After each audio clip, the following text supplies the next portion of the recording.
In this video, I'm going to show you how to fix Samsung Galaxy slow charging issue. There are various possible reasons that may contribute as to why your Samsung Galaxy device is slow in terms of charging. But to fix this, we'll be utilizing Samsung Galaxy's built-in feature that is dedicated to boost charging speed, that is fast charging function. To activate this, simply navigate to Settings application. In Settings application, scroll down to Battery. In Battery, this will provide you a complete overview and the status of your battery health. Simply scroll down to Charging Settings. In here, you can see the section for Fast Charging. Simply click the toggle button on the right side of the section.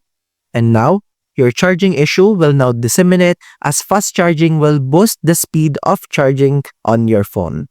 This feature is available to most modern Samsung Galaxy device and model. And that's about it. That's how to fix Samsung Galaxy slow charging issue. If you have any questions, please let me know down in the comments below and I'll do my best to help you out.